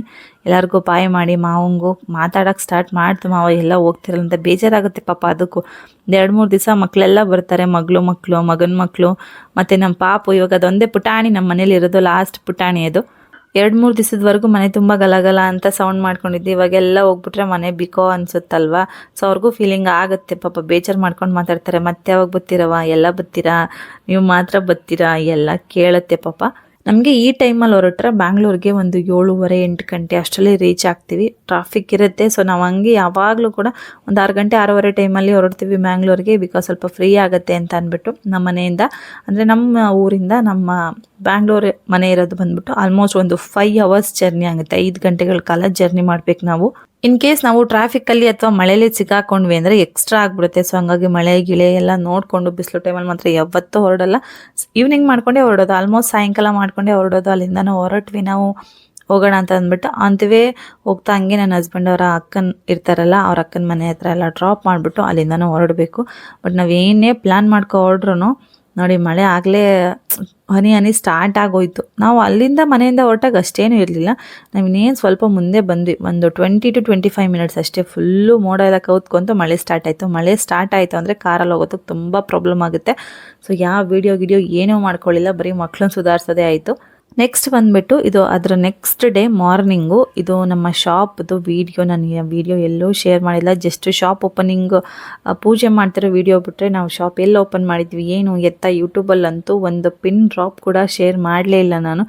ಅದಕ್ಕೆ ಹೇಳಿದ್ದು ತುಂಬ ಲಾಂಗ್ ಗ್ಯಾಪ್ ತಗೋಬಿಟ್ಟಿನಿ ನಾನಂತೂ. ಶಾಪಲ್ಲಿ ಕೆಲಸ ನಡೆಯೋದಕ್ಕೆ ಮೆಟೀರಿಯಲ್ ಎಲ್ಲ ಹಾಕಿಸಿ ನಾವು ಟ್ರಿಪ್ಗೆ ಹೋಗಿದ್ವು. ಓಕೆನಾ, ನಾವು ಗುರುವಾರ ನೈಟ್ ಟ್ರಿಪ್ಪಿಗೆ ಹೊರಟ್ವಿ, ಶುಕ್ರವಾರ ಅನ್ನಪ್ರಾಶನಕ್ಕೆ ಹೋಗಬೇಕು ಅಂತ. ಅದಕ್ಕಿಂತ ಮುಂಚೆನೇ ಗ್ಲಾಸ್ ಆಗಿರ್ಬೋದು, ವುಡ್ ಆಗಿರ್ಬೋದು, ಲ್ಯಾಮಿನೇಷನ್ ಪೇಪರ್ಸ್ ಪ್ರತಿಯೊಂದೂ ನಾವು ಪರ್ಚೇಸ್ ಮಾಡಿ ಲೈಕ್ ಎಂಟಿ ಶಾಪನ್ನ ನಾವು ರೆಂಟಿಗೆ ತಗೋಬಿಟ್ಟು ಇದೆಲ್ಲನೂ ನಾವು ಮೆಟೀರಿಯಲ್ನ ಹಾಕಿಸಿ ಅವ್ರಿಗೆ ಕೊಟ್ಬಿಟ್ಟು ಹೋಗಿದ್ವಿ. ನಮಗೆ ಇವರು ಲೆಕ್ಕದಲ್ಲಿ ಹೇಳಿದ್ದು ನೀವು ಬರೋದು ಭಾನುವಾರ ಆಗುತ್ತೆ, ನಾನು ಶನಿವಾರನೇ ಎಲ್ಲ ಕ್ಲಿಯರ್ ಮಾಡಿಬಿಟ್ಟು ಕೊಟ್ಬಿಡ್ತೀನಿ ಅಂತ. ಬಟ್ ಇವರು ನೋಡಿದ್ರೆ ಶನಿವಾರ ಅಲ್ಲ, ನಾವು ಎಕ್ಸಾಕ್ಟಾಗಿ ಶುಕ್ರವಾರ ನೆಕ್ಸ್ಟ್, ಇವಾಗ ನಾವೇನು ಗುರುವಾರ ಇವ್ರಿಗೆ ಮೆಟೀರಿಯಲ್ ಕೊಡಿಸಿದೆಯಲ್ಲ, ನಾವು ನೆಕ್ಸ್ಟ್ ಶುಕ್ರವಾರ ಬಂದು ಅಂಗಡಿ ಓಪನ್ ಮಾಡಬೇಕು. ಓಕೆನಾ, ನಾವು ಭಾನುವಾರ ಬರ್ತೀವಿ ಅಂದರೆ ಸೋಮವಾರ ಅಂಗಡಿ ಎಲ್ಲ ಕ್ಲೀನ್ ಮಾಡಬೇಕು, ಪೇಂಟ್ ಮಾಡಿಸ್ಬೇಕು ನಾವು, ಮತ್ತು ಸ್ಯಾರೀಸ್ ಎಲ್ಲ ಜೋಡಿಸ್ಕೋಬೇಕು, ಪ್ರತಿಯೊಂದು ಕೆಲಸ ಇದೆ ನಮಗೆ. ಭಾನುವಾರದ ಅಷ್ಟರಲ್ಲಿ ಶಾಪ್ ಕೊಡಿ ಅಂತ ಕೇಳಿದ್ದಕ್ಕೆ ಇಲ್ಲ ನಾನು ಶನಿವಾರನೇ ಕೊಟ್ಬಿಡ್ತೀನಿ, ಫುಲ್ ಕಂಪ್ಲೀಟ್ ಆಗುತ್ತೆ ಅಂತ ಹೇಳಿದ್ರು. ಬಟ್ ಪೇಂಟ್ ಅವ್ರು ಮಾತ್ರ ಮಿನಿಮಮ್ 1-2 ಅವರಲ್ಲಿ ಇಷ್ಟು 2 ಅಂಗಡಿಗೂ ಪೇಂಟ್ ಕ್ಲಿಯರ್ ಮಾಡಿಬಿಟ್ರು. ಇದು 2 ಫ್ರಂಟಲ್ಲೂ ಓಪನ್ ಇದೆ ಡೋರು, ಬಟ್ ನಾವು 1 ಡೋರ್ ಕ್ಲೋಸ್ ಮಾಡಿಕೊಂಡ್ರೆ 1 ಶಾಪಿಂದ 1 ಶಾಪ್ ಒಳಗಡೆ ಹೋಗ್ಬೋದು. ಸೊ ಹಾಗಾಗಿ ಡಬಲ್ ಡೋರ್ದು ಅಂಗಡಿ ಮಾಡ್ಕೊಂಡ್ರೆ ನಾವು ಇವಾಗ ಸದ್ಯಕ್ಕೆ ಸ್ಯಾರಿ ಅಂಗಡಿನ. ಆ ಪುಣ್ಯಾತ್ಮ ಅಂತ ಕಾರ್ಪೆಂಟರ್ ನಮಗೆ ನಿಜವಾಗ್ಲೂ ನೋಡಿ ಮಾಡಿ ಏನೇ ಕೆಲಸ ಮಾಡ್ಬೇಕಾದ್ರೂ 10 ಕಡೆ ವಿಚಾರಿಸಿ ಅಂತ ನಾನು ಹೇಳ್ತಿರ್ತೀನಿ ಯಾವಾಗಲೂ. ಬಟ್ ನಾವೇ ಸತಿ ಯಾಮಾರ್ಬಿಟ್ವಿ. ಶನಿವಾರ ಅಂಗಡಿ ಕೊಡ್ತೀನಿ ಅಂತ ಹೇಳಿದ ಪುಣ್ಯಾತ್ಮ ನಮಗೆ ಗುರುವಾರ ಆದ್ರೂ ಕೊಡಲಿಲ್ಲ ಅಂಗಡಿ. ಮೋರ್ ದೆನ್ 8 ದಿನ ತೊಗೊಂಡ್ಬಿಟ್ರು ಜಸ್ಟ್ ಇದು ಒಂದು ರ್ಯಾಕಿಗೆ ಆ್ಯಂಡ್ ವುಡ್ ಮಾಡೋದಕ್ಕೆ. ನಾವು ಬ್ಯಾಂಗ್ಳೂರಿಗೆ ಹೋಗೋದಕ್ಕೂ ಮುಂಚೆನೇ ಒಂದು ನೈಟಿಗೆ ಅವರು ಲ್ಯಾಮಿನೇಷನ್ ಬಿಟ್ಟು ವುಡ್ದು ಟೇಬಲ್ ಎಲ್ಲ ರೆಡಿ ಮಾಡಿಟ್ಟಿದ್ರು.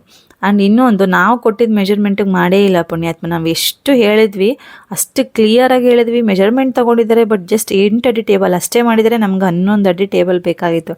ಫುಲ್ಲು ಲಾಸ್ ಮಾಡ್ಕೊಂಡ್ವಿ ನಾವು ಈ ಕಾರ್ಪೆಂಟರ್ ಹತ್ರ. ಲೈಕ್ ನಮಗೂ ಗೊತ್ತಿರಲಿಲ್ಲ, ನಾವು ಈ ಏರಿಯಾಗೆ ಹೊಸದಾಗಿ ಬಂದಿದ್ದಲ್ಲ, ಈ ಏರಿಯಾದಲ್ಲಿ ಒಬ್ಬರು ಅಕ್ಕ ನಮಗೆ ಪರಿಚಯ ಇರೋರು, ಅವ್ರಿಗೆ ಪರಿಚಯ ಮಾಡಿಸ್ಕೊಟ್ರು. ಓಕೆ, ಇವ್ರಿಗೆ ನಮ್ಮ ಮನೆದು ವುಡ್ ವರ್ಕ್ ಎಲ್ಲ ಮಾಡಿದ್ರು, ನಮ್ಮ ಶಾಪ್ದು ಮಾಡಿದ್ರು, ಚೆನ್ನಾಗಿ ಮಾಡ್ತಾರೆ ಅಂತ ಹೇಳಿದ್ರಲ್ಲ, ನಾವಿನ್ಯಾರನ್ನ ವಿಚಾರ್ಸಕ್ಕೆ ಹೋಗೋದು ಬಿಡು, ಪರವಾಗಿಲ್ಲ ಮಾಡಿಕೊಡ್ತಾರೆ, ನೀಟಾಗೆಲ್ಲ ಮಾತಾಡಿದ್ರಲ್ಲ ಅಂತ ಕೊಟ್ಟಿದ್ದಕ್ಕೆ ಹೆವಿ ಆಗೋಯ್ತು. ನೀವು ನಿಜ ನಂಬಲ್ಲ, 50,000 ಜಸ್ಟ್ ಅದು ಒಂದು ರ್ಯಾಕು ಮತ್ತು ಒಂದು ವುಡ್ಡಿಗೆ 50,000 ಮೆಟೀರಿಯಲ್ ಹಾಕ್ಸಿದ್ದಾರೆ. ಅವ್ರದ್ದು ಚಾರ್ಜಸ್ ನಮಗೆ 17,000 ಸ್ಟಾರ್ಟಿಂಗ್ ಹೇಳಿದ್ದು, 10,000ಗೂ ಒಪ್ಕೊಳ್ಳಿಲ್ಲ ಅವರು ಲಾಸ್ಟಿಗೆ. ತುಂಬ ಅಂದರೆ ತುಂಬ ಲಾಸ್ ಆಗೋಯ್ತು ನಮಗೆ ನಿಜವಾಗ್ಲೂ. ನೋಡಿ ಮಾಡಿ ಒಂದು 10 ಕಡೆ ವಿಚಾರಿಸ್ಬಿಟ್ಟು ನಾವು ಕೈ ಹಾಕಬೇಕಿತ್ತು. ಇದು ಒಂದೇ ನಾವು ಇಷ್ಟು ನಮ್ಮದು ಸ್ಯಾರಿ ಬಿಸ್ನೆಸ್ ಸ್ಟಾರ್ಟ್ ಮಾಡ್ದಾಗಿಂದ ಈ ಶಾಪಲ್ಲಿ ಕಾರ್ಪೆಂಟರ್ ಕೆಲಸಕ್ಕೆ ಲಾಸ್ ಮಾಡ್ಕೊಂಡಿದ್ದಷ್ಟು ನಿಜವಾಗ್ಲೂ ನಾವು ಯಾವುದೂ ಲಾಸ್ ಮಾಡ್ಕೊಳ್ಳಲಿಲ್ಲ. ಫಸ್ಟ್ ಅಂದರೆ ವರ್ಸ್ಟ್ ಹಾಕಿರೋ ಮೆಟೀರಿಯಲಲ್ಲಿ ನಮಗೆ ಬೇಕಾಗಿದ್ದಂಥ ಮೆಜರ್ಮೆಂಟ್ಗೆ ಟೇಬಲ್ಲು ಮಾಡಿಕೊಡ್ಲಿಲ್ಲ, ಜಸ್ಟ್ ಲೈಕ್ ರ್ಯಾಕ್ಗಳು ಮಾಡಿಕೊಡ್ಲಿಲ್ಲ. ತುಂಬ ವರ್ಸ್ಟ್ ಅಂದರೆ ವರ್ಸ್ಟ್ ಕೆಲಸ ಅವರಂತೂ. ಅವರು ಲೈಕ್ ಒಂದು ಕಾಮನ್ ಹಿಂಗೆ ಮಾತಾಡ್ತಾರೆ, ಒಂದು ಮಾತುಕತೆ ಎಲ್ಲ ಗೊತ್ತಿಲ್ಲ ಅವ್ರಿಗೆ. ತುಂಬ ಕಿರಿಕ್ ಮಾಡ್ಕೊಂಡೇ ಓಪನ್ ಮಾಡಿದ್ದಾಗೋಯ್ತು. ನನಗಂತೂ ಸಖತ್ ಬೇಜಾರಾಯಿತು. ಗುರುವಾರ ಓಪನ್ ಮಾಡಬೇಕಾಗಿರೋ ಅಂಗಡಿ ಶುಕ್ರವಾರಕ್ಕೆ ಎಕ್ಸ್ಟೆಂಡ್ ಆಯಿತು. ಶುಕ್ರವಾರನೂ ಕೊಡಲಿಲ್ಲ ಪುಣ್ಯಾತ್ಮ. ನೆಕ್ಸ್ಟು ಹಂಗೂ ಹಿಂಗೂ ಮಾಡಿ ನಮ್ಮ ಮನೆಯವ್ರು ಜಗಳ ಮಾಡಿಬಿಟ್ಟು ಇನ್ನೇನು ಮಾಡೋಕ್ಕಾಗಲ್ಲ, ನಮ್ಮ ಮನೆಯವ್ರ ವಾರ ಶನಿವಾರನೇ ಓಪನ್ ಮಾಡೋಣ ಅಂತಂದರೆ ಲಾಸ್ಟಿಗೆ ಅವರಂತೂ ಕೀನೇ ಕೊಡಲಿಲ್ಲ. ನಾವು ಮಾಡಿಲ್ದಿರೋ ಕೆಲಸಕ್ಕೆ ನಾವು ಯಾಕೆ ಪೇಮೆಂಟ್ ಮಾಡಬೇಕು? ನಾವು ಹೇಳಿದ ಟೇಬಲ್ 11 ಇಂಚ್ ಅಂದರೆ 11 ಅಡಿಗೆ ಮಾಡಬೇಕಿತ್ತು. ಮಾಡಿರೋದು 8 ಅಡಿ ಟೇಬಲ್, ಇಷ್ಟು ಉದ್ದ. ಮೆಟೀರಿಯಲ್ ತಂದುಕೊಡಿ ಮಾಡ್ತೀನಿ. ಇರೋ ಮೆಟೀರಿಯಲ್ ಎಲ್ಲ ಹಾಳು ಮಾಡಿ ಮತ್ತೆ ತಿರ್ಗಾ ಮೆಟೀರಿಯಲ್ಗೆ ನಾವು ಇನ್ನೂ 10-15 ಸಾವಿರ ಅಮೌಂಟ್ ಹಾಕಿ ತೊಗೊಂಬಂದು ಕೊಟ್ಟು ತಿರ್ಗಾ ಇನ್ನೂ 2 ದಿವಸ ಟೈಮ್ ತೊಗೊಂಡು ನಾವು ಯಾವಾಗ ಅಂಗಡಿ ಓಪನ್ ಮಾಡೋದು. ಸೊ ಹಂಗಾಗಿ ಕೀ ಅವ್ರ ಹತ್ರನೇ ಉಳ್ಕೊಂಡಿತ್ತು. ಫೈನಲಿ ಕೀನೂ ಕೊಡಲಿಲ್ಲ ಅವನು. ಈ ಥರ ಮಾಡ್ತಾರೆ ನಿಜವಾಗ್ಲೂ. ಕಾರ್ಪೆಂಟರ್ಗಳಿಗೆ ನೋಡಿ ಮಾಡಿ ಕಷ್ಟದಲ್ಲಿ ಮಾಡ್ತಿರ್ತೀವಿ, ನಮ್ಮ ಕಷ್ಟಗಳು ನಮಗೆ ಗೊತ್ತಿರುತ್ತೆ. ಸಾಲ ಮಾಡಿರ್ತೀವೋ ಇನ್ನೊಂದು ಮಾಡಿರ್ತೀವೋ, ಈ ಥರ ಕಿರಿಕಗಳನ್ನ ಮಾಡಿದಾಗ ಅಂಗಡಿ ಸ್ಟಾರ್ಟ್ ಮಾಡಬೇಕಾದ್ರೆ 2 ಮಂತ್ಸಿಂದ ಮಾಡ್ದಂಗೆ ಆಗ್ಬಿಡುತ್ತೆ. ನೀವು ನಂಬಲ್ಲ, 11:30 ನೈಟ್ ಇದು ಶೆಟ್ಟರ್ನ ಕ್ಲೋಸ್ ಮಾಡಿಕೊಂಡು ನಾಳೆ ಬೆಳಗ್ಗೆ ಓಪನಿಂಗ್ ಇದೆ ಅಂದ್ಬಿಟ್ಟು ಎಲ್ಲ ಜೋಡಿಸ್ತಾ ಇದ್ವಿ ನಮ್ಮ ಪೆಕ್ಕಮ್ಮನ ಕರ್ಕೊಬಂದು. ನೆಕ್ಸ್ಟ್ ಇದು ಅವತ್ತಿನ ಬೆಳಗ್ಗೆ ಅಂದರೆ ಶನಿವಾರ ಬೆಳಗ್ಗೆನೇ ಎದ್ದು ಬೇಗ ಪೂಜೆ ಎಲ್ಲ ಮಾಡಿಕೊಂಡು, ಅಂದರೆ ಮನೆಯೆಲ್ಲ ವಾಶ್ ಮಾಡಿ ಒರೆಸಿ ಮನೆ ದೇವ್ರದ್ದೆಲ್ಲ ಪೂಜೆ ಮಾಡಿಕೊಂಡು ಮನೆಯಲ್ಲೂ ಪೂಜೆ ಎಲ್ಲ ಮಾಡಿ ವಾರ ಎಲ್ಲ ಮಾಡಿ ಆಲ್ಮೋಸ್ಟ್ ಒಂದು 6:30-6:45 ಅಷ್ಟೆಲ್ಲ ಅಂಗಡಿಗೂ ಬಂದುಬಿಟ್ಟಿದ್ವಿ. ನಿಜ ಹೇಳಬೇಕು ಅಂತಂದರೆ ಇದೆಲ್ಲ ವೀಡಿಯೋ ನಾವು ಟ್ರಿಪ್ಪಿಂದ ಬಂದು ಆದಮೇಲೆ ಮಾಡ್ಕೊಂಡಿರೋದಿಲ್ವ, ಇನ್ನೂ ಯಾರಿಗೂ ಕ್ಯೂರ್ ಆಗಿಲ್ಲ. ನಾನಂತೂ ಗೋಲ್ಡ್ ಸ್ಯಾರಿ ನಮ್ಮ ಪೇಜಲ್ಲಿ ಸಿಗುವಂಥ ಗೋಲ್ಡ್ ಸ್ಯಾರಿನ ಸ್ಟಿಚ್ ಮಾಡ್ಕೊಂಡು ಎಂಬ್ರಾಯ್ಡ್ರಿ ಬ್ಲೌಸ್, ಮೀಶೋ ಬ್ಲೌಸ್ ಇದು ಅಂದರೆ ರೆಡಿಮೇಡ್ ಬ್ಲೌಸ್ ಅಲ್ಲ, ಇದು ರೆಡಿಮೇಡ್ ಬ್ಲೌಸ್ ಪೀಸ್. ನಾನು ಓಡಾಡೇ ಇಲ್ಲ ಈಚೆಗೆ, ಇದು ಯಾವುದನ್ನು ಸ್ಟಿಚ್ ಮಾಡ್ಸೋಕೆ ಓಡಾಡೇ ಇಲ್ಲ. ಲೈಕ್ ಅಳತೆ ಬ್ಲೌಸ್ ಮಾತ್ರ ಕೊಟ್ಟು ನನ್ನ ಹಸ್ಬೆಂಡ್ ಹತ್ರ ಟೈಲರ್ಗೆಲ್ಲ ಕೊಟ್ಟು ಕಳಿಸಿ ಸ್ಟಿಚ್ ಎಲ್ಲ ಮಾಡಿಸ್ಕೊಂಡು ಇವತ್ತೇ ಆ್ಯಕ್ಚುಲಿ ನಾನು ನಮ್ಮ ಮನೇಲಿ ಹೆಂಗಿದ್ದೆ ಅಂದರೆ ಒಳ್ಳೆ ರೋಗದ ಕೋಳಿ ಥರ ಇದ್ದೆ. ಇವತ್ತೇ ನೀಟಾಗೆಲ್ಲ ರೆಡಿಯಾಗಿ ಲೈಕ್ ಅಂಗಡಿ ಪೂಜೆ ಅಲ್ವಾ, ಹಿಂಗೆ ಆದರೆ ಆಗಲ್ಲ ಅಂದ್ಬಿಟ್ಟು ರೆಡಿಯಾಗಿ ಬಂದಿದ್ದೆ. ಡೋಲೋ ಮಾತ್ರ ಕುಟ್ಕೊಂಡು ತಿಂಡಿ ತಿಂದು ಅಷ್ಟೊತ್ತಿಗೆ ಬಂದು ಎಲ್ಲ ನೀಟಾಗಿ ರೆಡಿ ಮಾಡ್ಕೋತಾ ಇದ್ದೆ. ಇಲ್ಲಿ ನಮ್ಮ ಅತ್ತೆ ಪಾಪನೆಲ್ಲ ಎತ್ಕೊಂಡು ಅವರು ಬೇಗನೆ ಕರ್ಕೊಂಬಂದ್ರು. ಪಾಪನು ಇದೊಳಿಸಿ ಸ್ನಾನ ಮಾಡಿಸಿ ಅವನು ರೆಡಿ ಮಾಡಿ ಪಿಕ್ಕುಮ ರೆಡಿ ಮಾಡಿ ಒಂದು 6 ಗಂಟೆ 6:45 ವರ್ಷದಲ್ಲಿ ನನಗೆ ಆಗ್ತಾಯಿಲ್ಲ, ಹುಷಾರಿಲ್ಲ. ಸೊ ಇಷ್ಟೆಲ್ಲ ಕಷ್ಟ ಇದ್ದೇ ಇರುತ್ತೆ ನಿಜವಾಗ್ಲೂ. ನಾವು ಏನೋ ಒಂದು ಮಾಡ್ತೀವಿ ಅಂದರೆ ಲೈಕ್ ವೀಡಿಯೋದಲ್ಲಿ ನೋಡಿದಷ್ಟು ಸುಲಭ ಯಾವುದೂ ಇಲ್ಲ. ಅವ್ರು ಓಪನ್ ಮಾಡಿದ್ದಾರೆ ಶಾಪು, ನಾವು ಓಪನ್ ಮಾಡಿಬಿಡ್ಬೇಕು. ನಿಜವಾಗ್ಲೂ ಒಬ್ಬರನ್ನ ನೋಡಿ ನಾವು ಮಾಡ್ತೀವಿ ಅಂತಂದರೆ ಟೈಮು ತುಂಬ ಆಗುತ್ತೆ, ಖಂಡಿತವಾಗ್ಲೂ ಆಗುತ್ತೆ ನಮ್ಮಲ್ಲಿ ಶ್ರದ್ಧೆ ಇತ್ತು ಅಂದರೆ. ಬಟ್ ಆದರೆ ತುಂಬ ಖಂಡಿತವಾಗ್ಲೂ ಪೇಷನ್ಸ್ ಬೇಕಾಗುತ್ತೆ, ಟೈಮ್ ಬೇಕಾಗುತ್ತೆ, ಆ್ಯಸ್ ಇಟ್ ಈಸ್ ಅಷ್ಟೇ ಅಮೌಂಟ್ ಕೂಡ ಬೇಕಾಗುತ್ತೆ. ಆ್ಯಂಡ್ ಇದ್ರ ಜೊತೆಗೆ ನಮಗೆ ಶಾಪಿಗೆ ಖರ್ಚಾಗಿದ್ದಂಥ ದುಡ್ಡು ಎಷ್ಟು, ಶಾಪ್ ಮಾಡೋದಕ್ಕೆ ಎಷ್ಟು ದುಡ್ಡು ಬೇಕು ಅಂತ ಕೇಳ್ತಾ ಇದ್ರಿ. ನಿಯರ್ 1 lakh ಆಯಿತು ನಮಗೆ. ಶಾಪ್ ಅಡ್ವಾನ್ಸು, ಮೆಟೀರಿಯಲ್ ಕಾಸ್ಟು, ಮತ್ತು ಸಾರೆಗಳು ಹಾಕ್ಸಿದ್ದು ಬಿಡಿ, ಸಾರೆಗಳು ಸಪ್ರೇಟು ನಮಗೆ ಒಂದು 60,000 to 65,000 ನಮಗೆ ಈ ಟೇಬಲ್ಲು, ಮೆಟೀರಿಯಲ್ಲು, ರ್ಯಾಕು, ಅವರಿಗೆ ಕೆಲಸ ಕೊಟ್ಟಿದ್ದು ಪ್ರತಿಯೊಂದಕ್ಕೂ ಒಂದು 65,000 ಮೇಲಾಯಿತು. ಇನ್ನು ಶಾಪ್ದು ಅಡ್ವಾನ್ಸ್ ಆಗಿರ್ಬೋದು ಆ್ಯಂಡ್ ಕೆಳಗಡೆ ಹಾಕಿದ ಕಾರ್ಪೆಟ್ಸ್ ಪ್ರತಿಯೊಂದು ಸಪ್ರೇಟ್ ಆಯಿತು ಅಂದರೆ ನಮಗೆ ಈ ಶಾಪ್ಗೆ ಖರ್ಚಾಗಿದ್ದಂಥ ಅಮೌಂಟ್ ಬಂದು ನಿಯರ್ 1 ಲಕ್ಷದಷ್ಟು ಅಮೌಂಟ್ ಆಯಿತು ಈ ಶಾಪ್ಗೆ. ನೆಕ್ಸ್ಟ್ ಇನ್ನು ಸ್ಯಾರಿ ಕ್ವಾಂಟಿಟಿ ಹಾಕ್ಸಿದ್ದು ಬಂದು ನಾವು ಈ ಸ್ಯಾರಿ ಓಪನ್ ಮಾಡಬೇಕಾದ್ರೆ 350 ಸೀರೆಗಳನ್ನ ಹಾಕ್ಸಿದ್ದು, ಹೊಸ ಸ್ಯಾರೀಸ್ ಎಲ್ಲ. ಅಂದರೆ ನಮ್ಮ ಮನೇಲಿ ಏನು ಒಂದು 150 ಅಷ್ಟು ಸೀರೆಗಳಿತ್ತಲ್ಲ, 150 ಸೀರೆ, ಅದು ಬಿಟ್ಟು ತಿರ್ಗಾ ಮತ್ತೆ 350 ಸ್ಯಾರೀಸ್. ಅದು 1 ಟೈಮ್ ಜೈಪುರಿಂದ ಹಾಕ್ಸಿದ್ದು, ಇನ್ನು 1 ಟೈಮ್ ಬನಾರಸ್ ಸ್ಯಾರೀಸ್ ಹಾಕ್ಸಿದ್ದು ಬನಾರಸ್ಸಿಂದಾನೆ. ತುಂಬ ಚೆನ್ನಾಗಿ ಕೇಳ್ತಾ ಇರ್ತೀರ, ಎಲ್ಲಿ ಹಾಕ್ಸ್ತೀರಾ ಸಾರಿ, ಎಲ್ಲಿ ಪರ್ಚೇಸ್ ಮಾಡೋದು ಹೇಳಿ ಅವ್ರು ಹೇಳಲ್ಲ ಬಿಡಿ ಅಂತ. ಯಾವುದೇ ಕಾರಣಕ್ಕೂ ಹೇಳಲ್ಲ ಅಂತಲ್ಲ, ನನ್ನ ವಾಟ್ಸಪ್ ಮೆಸೇಜಲ್ಲಿ ಮಾಡಿ ಆಲ್ರೆಡಿ ತಿಳ್ಕೊಂಡಿರೋರಿಗೆ ಗೊತ್ತು. ಡೈರೆಕ್ಟ್ ನಾನು ಲೊಕೇಶನ್ನೇ ಕಳಿಸ್ತೀನಿ. ಕಾಂಟ್ಯಾಕ್ಟ್ ನಂಬರ್ ಕೇಳ್ತಾರೆ, ಕಾಂಟ್ಯಾಕ್ಟ್ ನಂಬರ್ ಮಾಡಿ ಕೇಳಿದ್ರೂ ವೇಸ್ಟ್ ಅದು. ಅವ್ರ ಕಾಲು ಲೈಕ್ ರೆಗ್ಯುಲರ್ ಕಸ್ಟಮರ್ ನಮ್ಮದೇ, ನಾವು ಎಷ್ಟು ಸತಿ ಕಾಲ್ ಮಾಡಬೇಕು, ಮೆಸೇಜ್ ಮಾಡಬೇಕು, ಪಿಕ್ ಮಾಡಲ್ಲ. ಲೈಕ್ ಒಂದು 3 to 4 ಟೈಮ್ಸ್ ಡೈರೆಕ್ಟಾಗಿ ವಿಸಿಟ್ ಮಾಡಿ ಪರ್ಚೇಸ್ ಮಾಡೋದಿರುತ್ತೆ. ಆ್ಯಂಡ್ ಬೆಂಗಳೂರಲ್ಲಿ ನಾವಿವಾಗ ಏನು DTDC ಪ್ರೊಫೆಷ್ನಲ್ ಕೊರಿಯರ್ಸ್ ಆ ಥರದ್ದು ಯಾವುದೂರೆಲ್ಲ ಪಟೇಲ್ ಕೊರಿಯರ್ಸ್ ಅಂತ ಕೊರಿಯರ್ ಮಾಡ್ತಾರೆ. ನಾವು ಹೋಗ್ಬಿಟ್ಟು ಲಾಲ್ಬಾಗ್ ಹತ್ರ ಪಟೇಲ್ ಕೊರಿಯರ್ದು ಹಬ್ ಇರುತ್ತೆ, ಅಲ್ಲಿ ಹೋಗಿ ಕಲೆಕ್ಷನ್ ಮಾಡ್ಕೋಬೇಕು. ಥ್ರೂ ರೈಲ್ವೇಸ್ ಬರುತ್ತೆ ಅದು, ಕೆಲವೊಂದು ಟೈಮ್ ಅಷ್ಟೇ ಥ್ರೂ ರೋಡ್ ಬಂದಿರೋದು. ಸೊ ರೈಲು ನಮಗೆ ಸ್ಟೇಷನ್ಗೆ ಬರೋ ಅಷ್ಟೊತ್ತಿಗೆ ಎಷ್ಟೊಂದು ಸತಿ ಎಕ್ಸಾಕ್ಟ್ ಟೈಮಿಗೆ ಹೋಗಿ ಅಲ್ಲಿ ವೆಯ್ಟ್ ಮಾಡ್ತಾ ತಗೋಬರ್ಬೇಕು. ಅಷ್ಟರಲ್ಲಿ ನಮಗೆ ಕಳಿಸಿರೋ ಬಿಲ್ ಆಗಿರ್ಬೋದು, GST ಬಿಲ್ ಆಗಿರ್ಬೋದು ಎಲ್ಲನೂ ತೋರಿಸಿ ತಗೋಬರ್ಬೇಕು. ಜಸ್ಟ್ ಕೇಳ್ತಾರೆ, ಕೊಡಲಿಲ್ಲ ಅಂತ ಬೇಜಾರು ಮಾಡ್ಕೋತಾರೆ. ಎಷ್ಟೊಂದು ಜನಕ್ಕೆ ಲೊಕೇಶನ್ ಕಳಿಸ್ದಾಗ ಆಲ್ಮೋಸ್ಟ್ 4,000 ಚಿಲ್ಲರೆ ಕಿಲೋಮೀಟರ್ಸ್ ಇದೆ ಇಲ್ಲಿಂದ ಅಲ್ಲಿಗೆ ಡೈರೆಕ್ಟ್ ವಿಸಿಟ್ ಆಗಲ್ಲ ಬಿಡಿ, ನಿಮ್ಮ ಹತ್ರನೇ ಹೋಲ್ಸೇಲ್ ಕೊಡಿ ಅಂತ ಕೇಳ್ತೀರಾ, ಮತ್ತೆ ಬಂದು ನಮ್ಮ ಹತ್ರ ಹೋಲ್ಸೇಲಲ್ಲಿ ತೊಗೊಂಡು ಹೋಗ್ತೀರಾ. ಸೊ ಹಾಗಾಗಿ ಅಷ್ಟೆಲ್ಲ ಡೀಟೇಲ್ಸ್ ಕಮೆಂಟ್ಸಲ್ಲಿ ಹಿಂಗೆ ಕೊಡೋಕ್ಕಾಗತ್ತೆ ಹೇಳಿ. ಈಗ ಜೈಪುರಿಂದ ತರಿಸ್ತೀನಿ, ಆ್ಯಂಡ್ ಜೈಪುರ್ ಸ್ಯಾರೀಸ್ ಜೈಪುರಿಂದನೇ ಬರುತ್ತೆ, ಬನಾರಸ್ ಸ್ಯಾರೀಸ್ ಕನ್ಫರ್ಮ್ ಆಗಿ ಬನಾರಸ್ ವೀವರ್ಸಿಂದನೇ ಬರುತ್ತೆ. ಯಾವುದೇ ಮಿಡಲ್ ಮ್ಯಾನ್ ಇಲ್ಲ, ಯಾವುದೇ ವೆಂಡರ್ಸ್ ಇಲ್ಲ. ಸೊ ಇದೆರಡು ಸ್ಯಾರೀಸ್ ನಾನು ಸದ್ಯಕ್ಕೆ ಅದೆರಡು ಹತ್ರದಿಂದ ಹಾಕಿಸ್ತಾ ಇರೋದು. ಸೂರತ್ ಕೇಳ್ತೀರಾ, ನಾನು ಗಾಡ್ ಪ್ರಾಮಿಸ್ ಯಾವುದೇ ಸೂರತ್ ಕಾಂಟ್ಯಾಕ್ಟ್ ಇಲ್ಲ ನನ್ನ ಹತ್ರ. ಆ್ಯಂಡ್ ಸೂರತ್ತಿನ ನಾನು ಯಾವುದೂ ಸ್ಯಾರೀಸ್ ಹಾಕಿಸ್ತಾ ಇಲ್ಲ. ಒಂದು ಸಿಂಗಲ್ ಸ್ಯಾರಿನೂ ಕೂಡ ನಾನು ಇದುವರೆಗೂ ಸೂರತ್ತಿಂದ ರಿಸೀವ್ ಮಾಡ್ಕೊಂಡಿಲ್ಲ. ನೋಡಬೇಕು ಮುಂದಿನ ದಿವಸಗಳಲ್ಲಿ ಸೂರತ್ತದ ಕಾಂಟ್ಯಾಕ್ಟ್ ತೊಗೊಂಡು ಮಾಡಿಸ್ಕೋಬೇಕು. ಸೊ ಇದಿಷ್ಟು ಶಾಪ್ ಡೀಟೇಲ್ಸ್ ಆಯಿತು. ಇನ್ನು ನಮ್ಮ ಶಾಪ್ ಎಲ್ಲಿ ಬರುತ್ತೆ ಅಂತ ಕೇಳ್ತಾ ಇದ್ದಾರೆ. ಶಾಪ್ ಬಂದುಬಿಟ್ಟು ಮಾದಾಂಗನಹಳ್ಳಿಲಿ ಬರುತ್ತೆ. ತುಂಬ ಜನ ಗೊತ್ತಿರುತ್ತೆ, ಕಾಮಧೇನು ಕ್ಷೇತ್ರ ರಾಘವೇಂದ್ರ ಮಠಕ್ಕೆ ಹೋಗೋ ರೋಡಲ್ಲೇ ನಮ್ಮ ಶಾಪ್ ಬರೋದು. ಜಸ್ಟ್ ಒಂದು 5 minutes ಹಿಂದೆ ಮಠಕ್ಕೆ ಹೋಗೋಕ್ಕೂ ಮುಂಚೆ ಹಿಂದೆ ನಮ್ಮ ಶಾಪ್ ಬರುತ್ತೆ. ಯಾರೆಲ್ಲ ಬಂದು ಶಾಪ್ಗೆ ಡೈರೆಕ್ಟಾಗಿ ವಿಸಿಟ್ ಮಾಡಿ ಪರ್ಚೇಸ್ ಮಾಡಬೇಕು, ಸ್ಕ್ರೀನ್ ಮೇಲೆ ನಂಬರ್ ಹಾಕಿರ್ತೀನಿ, ಕಾಂಟ್ಯಾಕ್ಟ್ ಮಾಡಿಕೊಂಡು ಲೊಕೇಶನ್ ಕಳಿಸ್ಕೊಂಡು ಬರ್ಬೋದು. ಅಂತ ತುಂಬ ಜನ ಮನೇಲಿ ಬಿಸ್ನೆಸ್ ಮಾಡೋದಕ್ಕೆ ಕೇಳ್ತಾನೆ ಇದ್ದೀರಾ. ಹೌದು, ಖಂಡಿತವಾಗ್ಲೂ ಹೋಲ್ಸೇಲ್ ಪ್ರೈಸಲ್ಲೇ ಸ್ಯಾರೀಸ್ ಸಿಗುತ್ತೆ ಮನೇಲಿ ಬಿಸ್ನೆಸ್ ಮಾಡೋರಿಗೆ.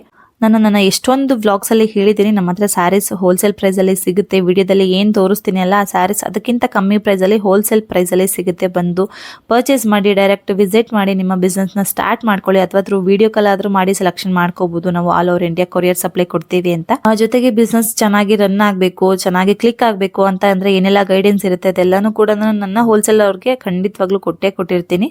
ಸೊ ಇದಿಷ್ಟು ನನ್ನ ವಿಡಿಯೋ. ನಂತರನೇ ಯಾರೆಲ್ಲ ನಮ್ಮದು ಒಂದು ಚಿಕ್ಕ ಶಾಪ್ ಆಗಬೇಕು, ಸ್ಯಾರಿ ಬಿಸ್ನೆಸ್ ಸ್ಟಾರ್ಟ್ ಮಾಡಬೇಕು ಅಂತ ತುಂಬ ಹೆಣ್ಮಕ್ಳು ಆಸೆ ಇರುತ್ತೆ. ಸೊ ನಿಮ್ಮ ಆಸೆಗಳು ಬೇಗ ಈಡೇರ್ಲಿ ಅಂತ ರಾಯರ ಹತ್ರ ಕೇಳ್ಕೊತೀನಿ. ಜೊತೆಗೆ ತುಂಬಾ ಜನ ಕೇಳ್ತಾ ಇದ್ದಾರೆ, ಸ್ಯಾರಿ ಕಲೆಕ್ಷನ್ಸ್ ಹಾಕಿ ಯೂಟ್ಯೂಬಲ್ಲಿ ಹಾಕ್ತಾ ಇಲ್ಲ ಅಂತ. ಅಪ್ಕಮಿಂಗ್ ಡೇಸಲ್ಲಿ ಸ್ಯಾರೀಸ್ ಕಲೆಕ್ಷನ್ ಕೂಡ ಯೂಟ್ಯೂಬಲ್ಲಿ ಅಪ್ಡೇಟ್ ಮಾಡ್ತೀನಿ ನಾನು. ಸೊ ಇದರೆಲ್ಲದ್ರ ಜೊತೆಗೆ ಸ್ವರ ಸ್ಯಾರೀಸ್ ಪೇಜ್ನ ಯಾರೆಲ್ಲ ಫಾಲೋ ಮಾಡಿದ್ರೆ ಅವ್ರಿಗೆ ಒಂದು ಬಂಪರ್ ಆಫರ್ ಕಾದಿದೆ ವರಮಹಾಲಕ್ಷ್ಮಿ ಹಬ್ಬದಷ್ಟಲ್ಲಿ ಅಂತ ಹೇಳ್ತಾನೆ ಇರ್ತೀನಿ. ಸೊ ಯಾರೆಲ್ಲ ಇನ್ನ ಸ್ವರ ಸ್ಯಾರೀಸ್ ಪೇಜ್ನ ಫಾಲೋ ಮಾಡ್ಕೊಂಡಿಲ್ಲ, ಬೇಗ ಸ್ವರ ಸ್ಯಾರೀಸ್ ಪೇಜ್ನ ಫಾಲೋ ಮಾಡ್ಕೊಳ್ಳಿ. ನನ್ನ ಪೇಜ್ನ ಫಾಲೋ ಮಾಡ್ಕೊಳ್ಳೋ ಅಂತ ಲಕ್ಕಿ ವಿನ್ನರ್ಸ್ಗೆ ನನ್ನ ಕಡೆಯಿಂದ ಒಂದು ಹಬ್ಬಕ್ಕೆ ಫ್ರೀ ಆಗಿ ಗಿಫ್ಟ್ ಸಿಗುತ್ತೆ. ಅದು ಖಂಡಿತವಾಗ್ಲೂ ಹೆಣ್ಮಕ್ಳಿಗೆ ಬೇಕಾಗಿರೋಂಥ ಗಿಫ್ಟನ್ನೇ ಕೊಡಬೇಕು ಅಂತಂದ್ಬಿಟ್ಟು ಸೆಲೆಕ್ಷನ್ ಮಾಡಿ ನಮ್ಮ ಶಾಪಲ್ಲಿ ತಂದು ಆಲ್ರೆಡಿ ಇಟ್ಕೊಂಡಿದ್ದೀನಿ. ಅದನ್ನು ಕೂಡ ಸೂನ್ ಅನೌನ್ಸ್ಮೆಂಟ್ ಮಾಡ್ತೀನಿ ನಾನು. ಸೊ ಯಾರೆಲ್ಲ ನನ್ನ ಚಾನಲ್ಗೆ ಸಪೋರ್ಟ್ ಮಾಡಿ ಸಬ್ಸ್ಕ್ರೈಬ್ ಮಾಡಿಕೊಂಡು ಲೈಕ್ ಮಾಡಿ ಲಾಸ್ಟ್ವರೆಗೂ ವಿಡಿಯೋನ ನೋಡ್ತಿರಲ್ಲ, ನಿಮ್ಮೆಲ್ಲರಿಗೂ ಥ್ಯಾಂಕ್ ಯು ಅಂದರೆ ಥ್ಯಾಂಕ್ ಯು ಸೋ ಮಚ್. ನಿಮ್ಮ ಆಶಯದಿಂದನೇ, ನಿಮ್ಮ ಹಾರೈಕೆಯಿಂದನೇ ನಾನು ಇಷ್ಟು ದೂರ ಇಷ್ಟು ಒಳ್ಳೆ ರೀತಿಯಲ್ಲಿ ಬರೋದಕ್ಕೆ ಸಾಧ್ಯ ಆಗಿದ್ದು. ದಯವಿಟ್ಟು ಹೀಗೆ ಸಪೋರ್ಟ್ ಮಾಡ್ತಾನೆ ಇರಿ. ನಿಮ್ಮೆಲ್ಲರ ಸಪೋರ್ಟಿಂದ ನಾನು ಇನ್ನಷ್ಟು ಒಳ್ಳೆ ವಿಡಿಯೋಸ್ನ, ಒಳ್ಳೆ ಟಿಪ್ಸ್ ವಿಡಿಯೋಸ್ನ ನಮ್ಮ ಚಾನಲಲ್ಲಿ ಪೋಸ್ಟ್ ಮಾಡ್ತೀನಿ ಇನ್ಮೇಲೆ ಅಂತ ಕೇಳ್ಕೊತಾ thank you for watching. Bye.